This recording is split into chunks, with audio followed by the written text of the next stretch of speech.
by going to the lounge or the tavern, for example. The young kids felt like, well, that's the wide open gate to go out and have fun in the valley. So they did all sorts of cantankerous things. They had drag races between the two cities, see who could get there first and fast, and they had their own little competition that they do, and of course that kept us busy chasing them down. As Duvall moved into the 1980s and 90s, it experienced a startling growth spurt that coincided with a new group of settlers to the area, the commuters. In just 1 year, 1986, Duvall's population jumped by an astounding 25%. The worldwide success of a little software company based in Redmond certainly played a factor in all this growth. I moved to Duvall in 1989, and the only reason I moved out here was there's one place I could afford to buy a house. So my girlfriend at the time and I were looking for a place to live, and it was a choice between living in Kent or living out here. And the day we came out here, they were spraying the fields with their horse manure, and it was reeking really bad. I mean, the odor was just horrendous. And we looked at this house, and it was a nice place, and she didn't really want to live out here. This was too far out for her. She worked at the time for Microsoft in Redmond. And so as we walked away, the real estate agent said, "What do you want to do?" And I said, "Well, I'll sign the papers. I'll just tell her in 3 days." The entrepreneurial spirit was alive and well during these times as old businesses were revitalized and new ventures started.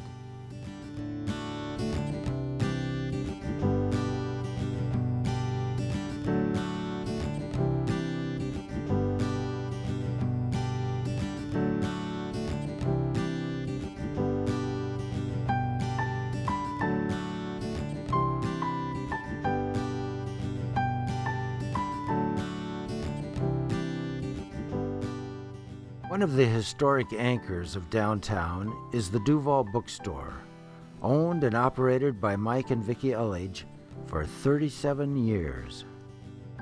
Being here for as many years as we have, we've actually been able to learn pretty much everybody's name. And these people become friends. You learn about their history, you follow their families. They know about your family, they ask about your kids, and that's what you can get from a small town like Duvall.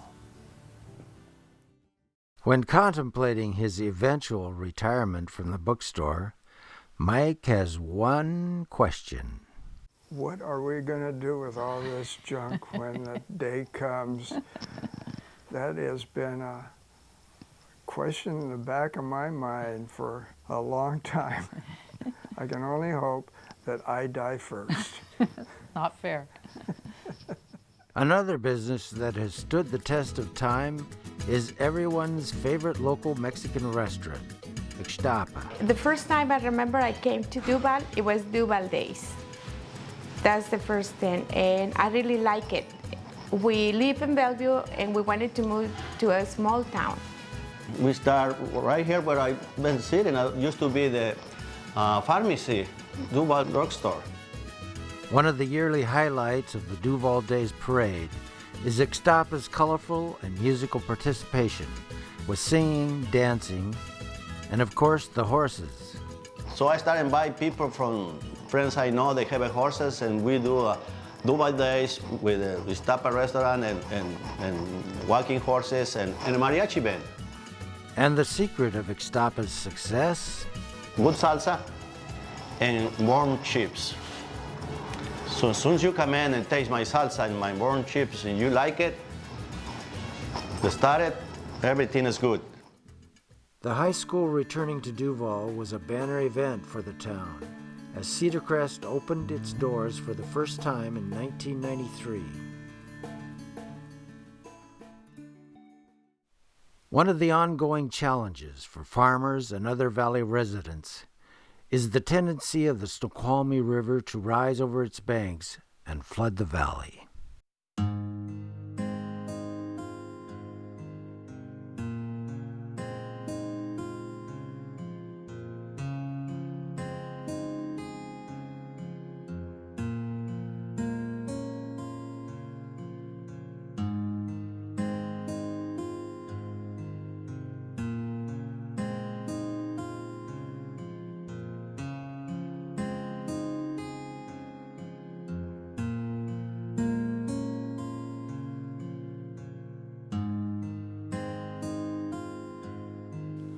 Local farmers had to learn to be creative and flexible in these changing times.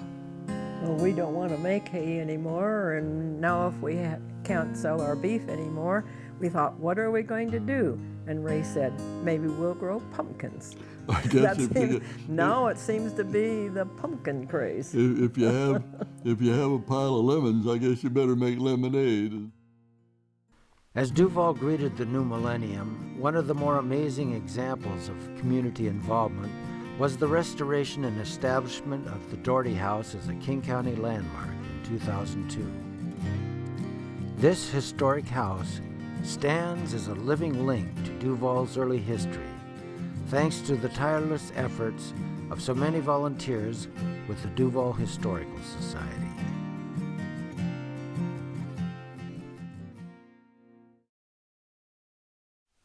Keeping alive the spirit of the town's time-honored traditions, while at the same time embracing new change and new people, that's always been a Duvall trademark and continues to this day. This is the 53rd year they've done the pancake breakfast, and every year the thing just keeps going. Every year you wonder, is this year nobody shows up, and the thing just keeps getting bigger and bigger and bigger. Originally, it was created as a fundraiser for tools and equipment that taxes just couldn't yield. And people stand in line for an hour and a half out here in the rain to come in. Again, it's not about the breakfast, it's the community thing. So it's pretty amazing. And then they come through the line, they have their breakfast, they go outside. There's activities for the kids out there. It's got to be at least 10 years ago or so. We built a little wooden house with the cutouts where the kids go out with the garden hose and they get to spray water on the plywood cutout.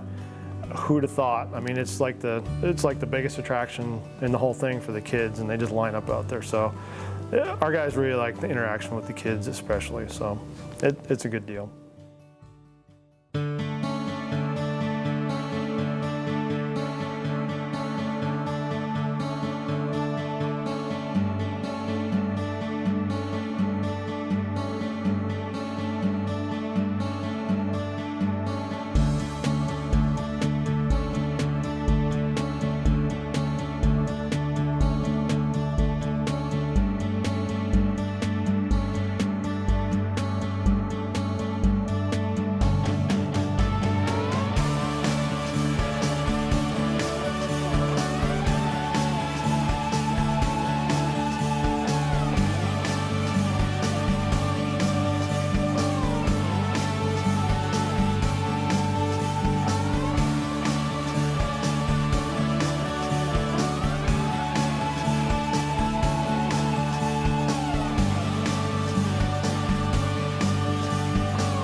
2013 finally arrived, and it's been a year of centennial celebrations and memories as the town looked back over the amazing 100-year ride of its history. So something unique for this year that the city was able to do was the Centennial Project down at the end of Stevens Street on the way into McCormick and Depot Parks. Obviously really well traveled.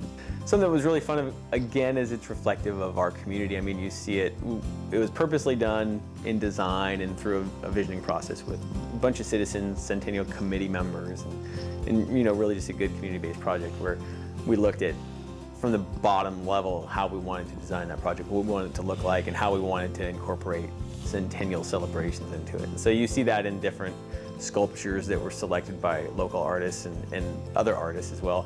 And then I think one of the things that we had the most fun with was the trellis piece, the big wood piece that's down there that is really reflective of the city's early history in logging and railroad. And so that was just a really fun piece to be a part of, where city staff worked on it and milled that wood by themselves and assembled the thing by themselves, and really were able to put our own touch on it. So something really fun. The last time we had a festival like this was in 1968, and it was a real different environment back then, but we're excited. This is going to be a great family event. We've got a lot of activities planned throughout the day, a lot of great bands for everybody, and I think the biggest thing about this is it's all part of our 100th celebration of who we are in Duvall. Welcome to Duvall. The sun just came out. We're going to rock this place.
It's wonderful that whoever started the Snow River Rock Festival here did that, because it's carrying on a tradition of much more than just getting together for music. There's an undercurrent of something really good here, and I applaud the people that put this on, and I'm honored to be here to fill the shoes of Alice Stewart. Just a great, great time here in Duvall today.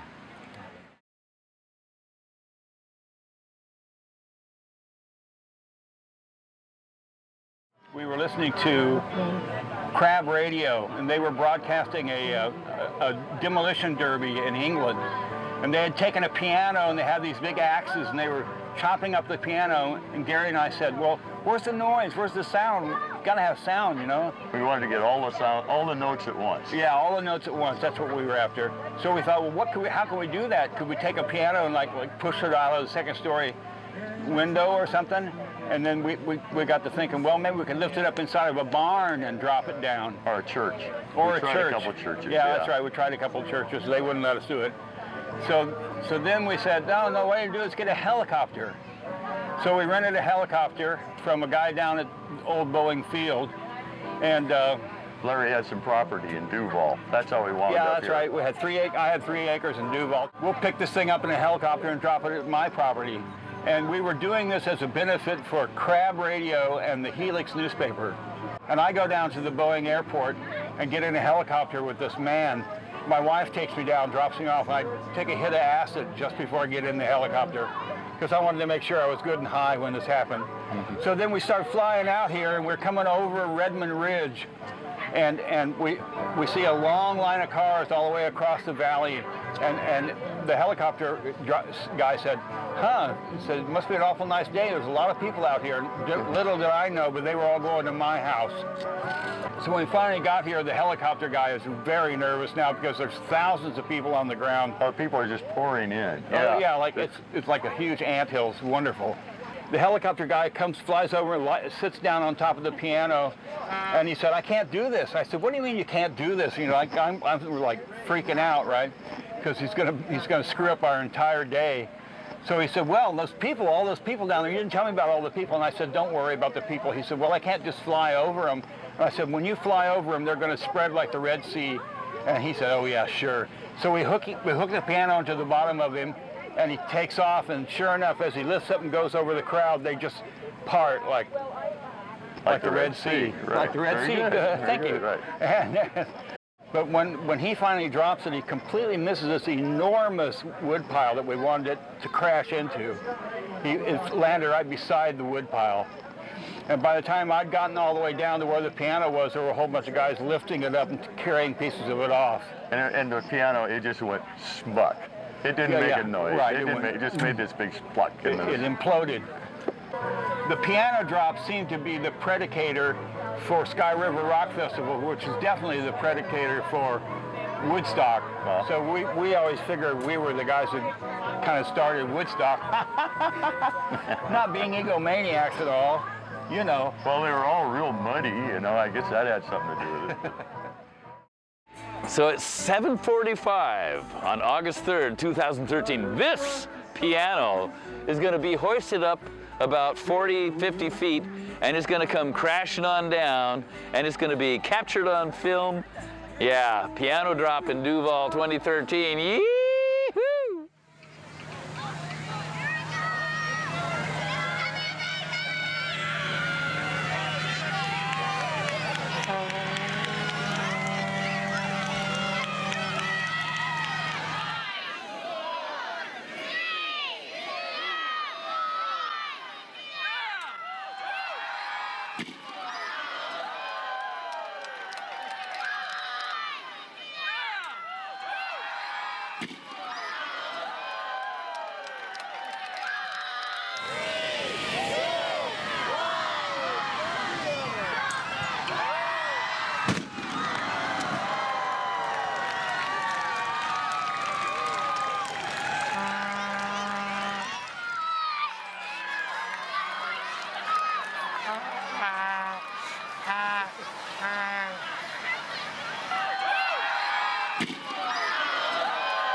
Art was such a big part of Duvall, which is why I think I was attracted to it early on, because there was a lot of creative energy, a lot of creative people. There's artists all over the place, even though they're not as visible, not as active as other artists might be. They're still there, and there's musicians, and there's at this point several theater groups, and a dance studio, photography. There's a lot of art happening in Duvall.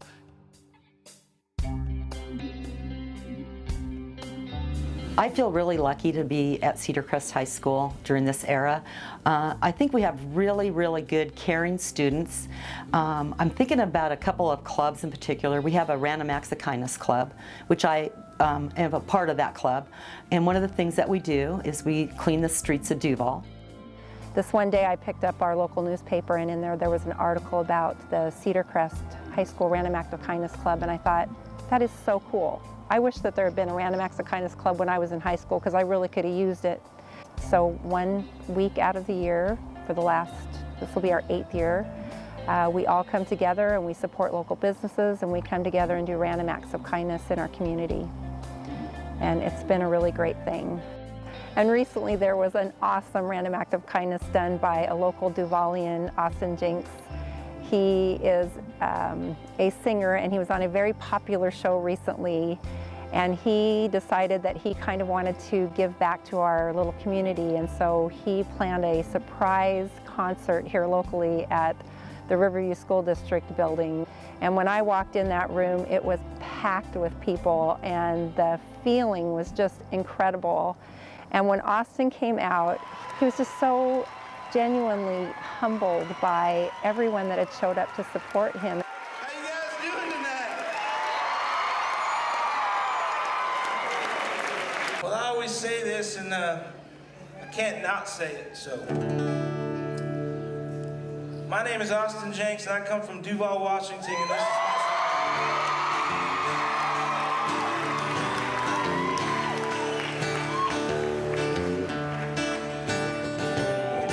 Rattlesnake Lake, yes, fishing in a old damn state. When I miss him, I go fishing a favorite place. I know it's strange, but I swear I can hear him say, catch a big one, you gotta live some.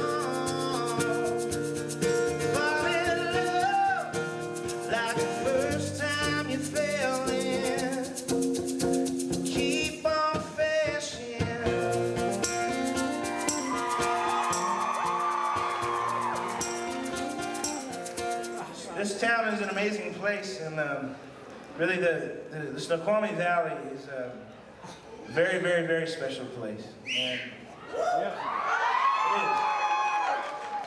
I feel very blessed to be from here, and obviously, I mean, you guys are